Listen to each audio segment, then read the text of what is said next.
ಪಾರ್ಲಿಮೆಂಟ್ನಲ್ಲಿ ಭದ್ರತಾ ಲೋಪ ಎಸಗಿದ ಪ್ರಕರಣಕ್ಕೆ ಸಂಬಂಧಪಟ್ಟ ಹಾಗೆ ಆರೋಪಿಗಳನ್ನ ಕೋರ್ಟ್ಗೆ ಪೊಲೀಸರು ಕರೆತರುತ್ತಿದ್ದಾರೆ. ದೆಹಲಿಯ ಪಟಿಯಾಲಾ ಹೌಸ್ ಕೋರ್ಟ್ಗೆ ಹಾಜರುಪಡಿಸಲಾಗುತ್ತದೆ.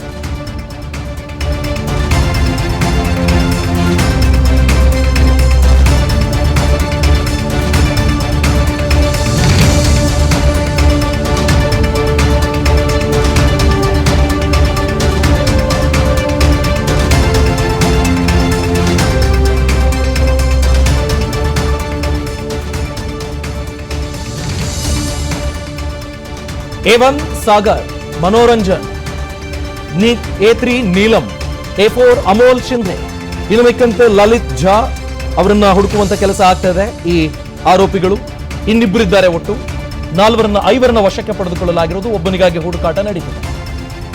ಈಗ ಈ ಎಲ್ಲ ಆರೋಪಿಗಳನ್ನ ಹಾಜರುಪಡಿಸುವ ಮುಂಚೆ ಮೆಡಿಕಲ್ ಟೆಸ್ಟ್ ಆಗಿದೆ. ದೆಹಲಿಯ ಸರ್ಕಾರಿ ಆಸ್ಪತ್ರೆಯಲ್ಲಿ ವೈದ್ಯಕೀಯ ಪರೀಕ್ಷೆ ಆಗಿದೆ ಅನ್ನೋದು ಮಾಹಿತಿ. 4 ಆರೋಪಿಗಳನ್ನ ಪೊಲೀಸರು ಹಾಜರುಪಡಿಸಲಿದ್ದಾರೆ ಅನ್ನೋದು ಮಾಹಿತಿ. ಕ್ಷಮಿಸಿ, 5 ವಶಕ್ಕೆ ಪಡ್ಕೊಂಡಿರೋದಲ್ಲ, 4 ವಶಕ್ಕೆ ಪಡ್ಕೊಂಡಿರೋದು. ಇನ್ನೊಬ್ಬರ ಗುರುತು ಪತ್ತೆಯಾಗಿದೆ, ಇನ್ನೊಬ್ಬನನ್ನ ಹುಡುಕೋ ಪ್ರಯತ್ನ ಆಗ್ತದೆ. ಸೊ ಈ ವಿಷಯಕ್ಕೆ ಸಂಬಂಧಪಟ್ಟ ಹಾಗೆ ದೆಹಲಿ ಕೋರ್ಟ್ಗೆ ಹಾಜರುಪಡಿಸಿದ್ದಾರೆ ಪೊಲೀಸರು. ದೆಹಲಿಯ ಪಟಿಯಾಲಾ ಹೌಸ್ ಕೋರ್ಟ್ಗೆ ಹಾಜರುಪಡಿಸುವ ಪ್ರಕ್ರಿಯೆ ಆಗ್ತಾ ಇದೆ. A1 ಸಾಗರ್ ಶರ್ಮಾ, A2 ಮೈಸೂರು ಮೂಲದ Manoranjan, A3 Neelam Kaur, A4 Amol Shinde.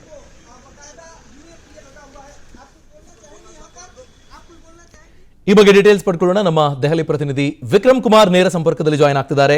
Vikram, as per the procedure ಮುಂದುವರಿತಾ ಇರೋದು. ಇನ್ನು ಮಿಕ್ಕಂತೆ ಇವರ ಹಿನ್ನೆಲೆ, ಇವರಿಗೆ ಯಾರು ಸಪೋರ್ಟ್ ಮಾಡಿದ್ರು, ಯಾರಾದ್ರೂ ನಿಂತು ಮಾಡಿಸಿದ್ರ, ಈ ಬಗ್ಗೆ ತನಿಖೆನೂ ಆಗ್ತಿದೆ.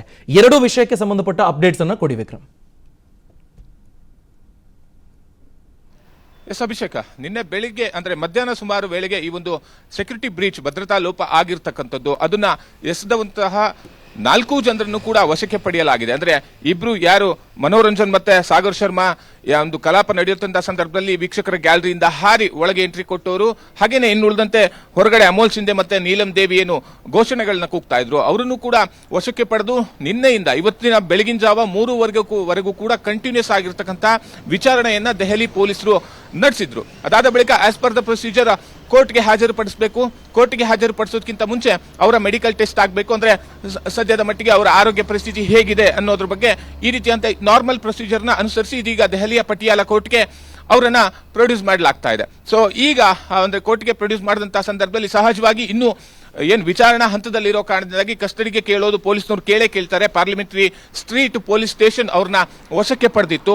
ಸೊ ಅದಲ್ಲದೆ ಬೆಳಗಿನ ಜಾವದ ನಂತರ ಅವ್ರನ್ನ ಅಜ್ಞಾತ ಸ್ಥಳಕ್ಕೂ ಕೂಡ ಕರೆದುಕೊಂಡು ಹೋಗ್ಲಾಗಿತ್ತು. ಯಾಕಂದ್ರೆ ಬೇರೆ ಬೇರೆ ರೀತಿಯಂತ ವಿಚಾರಣೆನ ನಡೆಸಬೇಕು. ಇವರಿಗೆ ಒಂದು ವೇಳೆ ಬೇರೆ ಸಂಘಟನೆಗಳ ಹಿನ್ನೆಲೆ ಇದ್ರೆ ಅಥವಾ ಅವರ ಕಾಂಟ್ಯಾಕ್ಟ್ಗಳಿದ್ರೆ ಯಾವುದೇ ರೀತಿಯಂತ ಅನಾಹುತಗಳು ಆಗಬಾರ್ದು ಅನ್ನೋ ಒಂದು ಕಾರಣಕ್ಕೋಸ್ಕರ ಬೇರೆ ಜಾಗದಲ್ಲೂ ಕೂಡ ಅವ್ರನ್ನ ಶಿಫ್ಟ್ ಮಾಡಿ ಅವ್ರನ್ನ ವಿಚಾರಣೆ ನಡೆಸಲಾಗಿತ್ತು. ಸೊ ಇದೀಗ ಪ್ರೊಸೀಜರ್ ಪ್ರಕಾರ ಕೋರ್ಟ್ಗೆ ಅವ್ರನ್ನ ಕರೆದುಕೊಂಡು ಹೋಗ್ಲಾಗ್ತಿದೆ. ಕೋರ್ಟ್ನಲ್ಲಿ ಆ ಪರ್ಮಿಷನ್ ತೆಗೆದುಕೊಂಡು ಕಸ್ಟಡಿಗೆ ಮತ್ತೆ ಪಡೆದು ವಿಚಾರಣೆಯನ್ನ ಮುಂದುವರಿಸಲಿದ್ದಾರೆ. Abhishek, thank you Vikram Kumar.